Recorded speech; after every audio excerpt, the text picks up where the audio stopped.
Pouco se fala sobre o brasileiro que foi à Estação Internacional Espacial. Quem foi essa pessoa? Quem é o tal do Marcos Pontes? É só o cara que vendia travesseiros da NASA? Não, tem muita história por trás disso aí e vale a pena dar espaço para pessoas que marcaram história na nossa nação.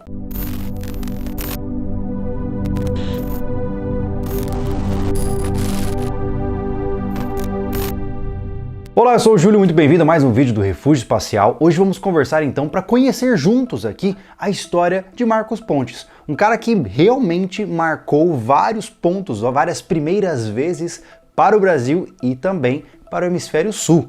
O cara não é fraco, tem muita coisa legal que ele fez na vida dele e, como a gente sabe, a mídia tradicional não tem muito interesse em contar a história de pessoas competentes. Então aqui a gente vai contar isso para que você possa saber que sim, nós temos pessoas que merecem muita atenção e também merecem a nossa admiração. Então vamos começar pelo começo. Marcos Pontes foi nascido em 1963 e desde muito jovem sonhava em ser um piloto da aeronáutica. Naturalmente isso não é fácil de conseguir. Para você conseguir assumir o controle de um avião e principalmente de um caça em território brasileiro que já tem poucas unidades, você tem que ser um cara muito competente. Então ele teve que estudar muito para conseguir galgar aí a capacidade dele para conseguir finalmente entrar na AFA. Para quem não sabe, AFA é a Academia da Força Aérea. E em 1984 ele recebeu seu bacharelado em Tecnologia da Aeronáutica. Logo depois disso, em 1988, ele ingressa no Instituto Tecnológico de Aeronáutica, o ITA, e consegue o seu bacharelado, a sua formação como engenheiro em 93. Em 98 ele termina o seu mestrado em Engenharia de Sistemas pela Naval Postgraduate School na Califórnia. E se essa carreira acadêmica já não bastasse, ele ainda tem o bacharelado em Administração Pública e o bacharelado também em Ciências Aeronáuticas. Essa é a história acadêmica do Marcos Pontes. Uma vez que ele adquiriu esse currículo, naturalmente ele foi galgando em sua carreira e se tornou um piloto da FAB, mas não foi um piloto qualquer. O Marcos Pontes tem mais de 2.000 horas de voo com várias aeronaves diferentes, entre elas o F-15, o F-16, o F-18 e o MiG-29. E aí, em junho de 1998, ele foi selecionado pelo programa da NASA para integrar o esforço internacional que estava sendo envolvido para desenvolver a Estação Internacional Espacial. Por conta disso, ele iniciou seu treinamento para se tornar um astronauta no Centro Lyndon B. Johnson, em Houston.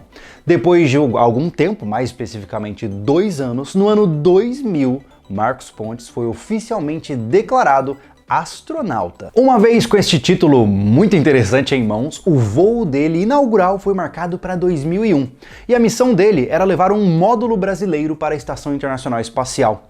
Mas o Brasil não é lá muito conhecido por ter interesse no espaço, infelizmente. E, inclusive, o próprio Marcos Pontes conta lá no podcast do Ciência Sem Fim, onde eu já fui lá com o Sérgio Sacani. Confere, eu vou deixar os cards aqui em cima, o podcast do Marcos Pontes, tá?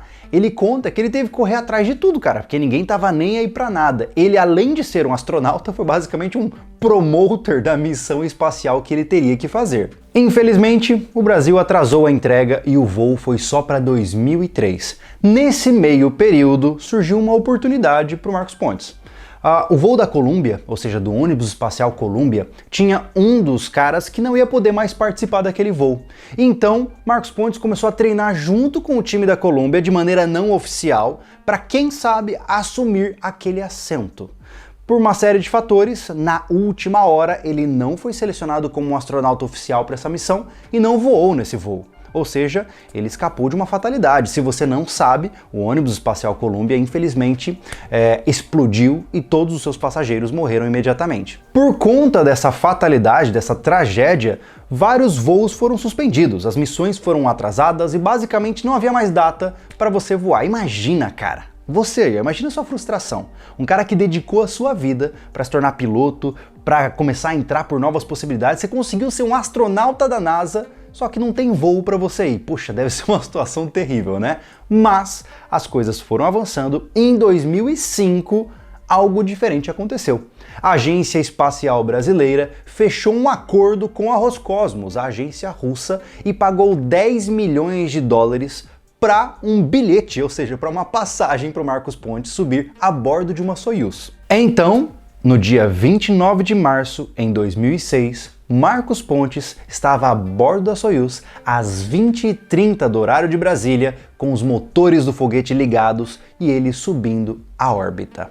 Isso, naturalmente, não aconteceu no Brasil, aconteceu lá no Cazaquistão, em Baikonur, mas ele estava a bordo desse foguete. E aí você diz assim, tá, mas o que ele levou com ele? Pois é, levou muita coisa da Agência Espacial Brasileira, ele levou 15 quilos de carga. Basicamente é isso que cabia na maleta dele, que a passagem ali valia, entendeu? Ele não tinha como comprar bagagem extra, então ficou apertadinho o negócio. Brincadeiras à parte, esses 15 quilos possuíam 8 experimentos científicos compostos por vários tipos de testes de universidades brasileiras. Inclusive, o clássico aí que vocês provavelmente viram nas notícias, da questão da criação de um pé de feijão no espaço. A viagem transcorreu sem problemas, por mais louco que seja estar a bordo de um foguete Soyuz, né? Mas, em um determinado momento, a Soyuz se acoplou à Estação Internacional Espacial. Isso é um grande marco, né? E nesse processo existe um protocolo interessante. Uma vez que a pressão das duas naves é normalizada e as escotilhas são abertas, a primeira pessoa a entrar na Estação Internacional é o comandante, ou seja, é o manda-chuva, né? O cara que entra primeiro. Então, este era o Pavel, um russo. E ele estava ali preparado para abrir a escotilha, e quando ele olha para trás, o Marcos Pontes está com a bandeira do Brasil, esperando para entrar na Estação Internacional. E aí o Pavel, então, quebrou o protocolo. O que ele falou? Ele olhou para o Marcos Pontes e falou assim, não, você vai primeiro. E aí o Marcos falou assim, pô, mas por que eu vou primeiro, né? O protocolo é que o senhor, o comandante, assuma a frente e passe primeiro nessa escotilha. E aí o Pavel olhou para ele e falou assim, não, você não está aqui como Marcos Pontes, você está aqui representando uma nação. Eu não tenho como ir primeiro à frente de uma nação.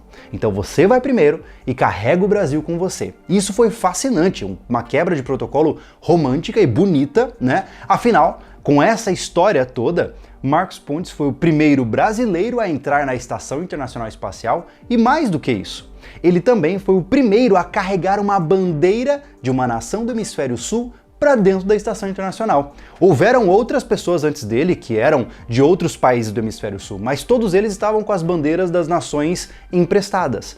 O Marcos Pontes foi o primeiro a entrar lá com a nossa bandeira a bordo. Olha que coisa maravilhosa.